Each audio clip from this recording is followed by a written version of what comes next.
Global পয়েন্টের পক্ষ থেকে আপনাদের সবাইকে স্বাগতম। হরমুজ প্রণালীতে সাম্প্রতিক সময়ে যুক্তরাষ্ট্র ইরানের নৌবাহিনী মুখোমুখি অবস্থানে এসেছে। আন্তর্জাতিক সংবাদ মাধ্যমের প্রতিবেদনে বলা হয়েছে, ইরানের নৌবাহিনী ছোট নৌকা ব্যবহার করে মার্কিন রণতরীর কাছে উপস্থিত হয়েছিল।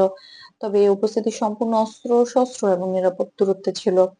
এ ধরনের ঘটনা সরাসরি সংঘর্ষের রূপ নেয়নি, বরং এটি সতর্কবার্তা ও কৌশলগত উপস্থিতি প্রদর্শনের একটি অংশ হিসেবে বিবেচিত হচ্ছে।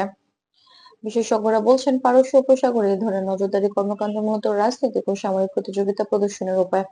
ইরান এই মাধ্যমে তার আঞ্চলিক প্রভাব দেখাতে চাচ্ছে এবং মার্কিন যুক্তরাষ্ট্র নিজের নৌ নিরাপত্তা বজায় রাখছে।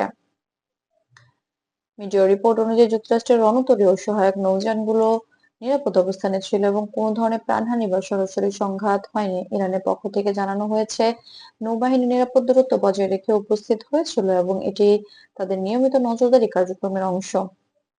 পারস্পরিক এই উপস্থিতি আন্তর্জাতিক বিশ্লেষকদের মতে মধ্যপ্রাচ্যে স্থিতিশীলতা ও নিরাপত্তা বজায় রাখার জন্য একটি সতর্ক সংকেত। তারা বলছেন, উভয় পক্ষকে কূটনৈতিকভাবে এবং নিয়ম কানুন মেনে পরিস্থিতি সামাল দেওয়া গুরুত্বপূর্ণ। এছাড়া এই ধরনের ঘটনা প্রমাণ করে যে পারস্য উপসাগরে ভূরাজনৈতিক প্রতিযোগিতা এবং সামরিক উপস্থিতি দীর্ঘমেয়াদীভাবে গুরুত্বপূর্ণ। সাম্প্রতিক বছরে 2024 এবং 2025 সালে এই অঞ্চলে নজরদারি ও প্রতিরক্ষা কার্যক্রম আরো জোরদার হয়েছে।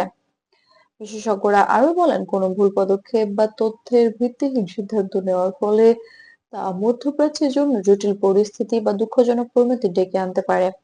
তাই উভয় পক্ষেই সতর্কভাবে কৌশলগত অবস্থান বজায় রাখছে এবং সরাসরি সংঘাত এড়িয়ে চলার চেষ্টা করছে। সব মিলিয়ে হরমুজ প্রণালীতে যুক্তরাষ্ট্র ও ইরানের সাম্প্রতিক ঘটনা শুধু সামরিক নয়, বরং এটি একটি রাজনৈতিক ও কূটনৈতিক সতর্কবার্তা। ভবিষ্যতে এ ধরনের অঞ্চলের পরিস্থিতি কোন দিকে মোড় নেবে তা নির্ভর করবে উভয় পক্ষের কৌশল এবং আন্তর্জাতিক সমন্বয় কার্যক্রমের উপর। গ্লোবাল পয়েন্টের সঙ্গে থাকার জন্য আপনাদেরকে ধন্যবাদ। এই ধরনের আন্তর্জাতিক গুরুত্বপূর্ণ এবং খবর ও বিশ্লেষণ পেতে আমাদের চ্যানেলটি সাবস্ক্রাইব করতে ভুলবেন না।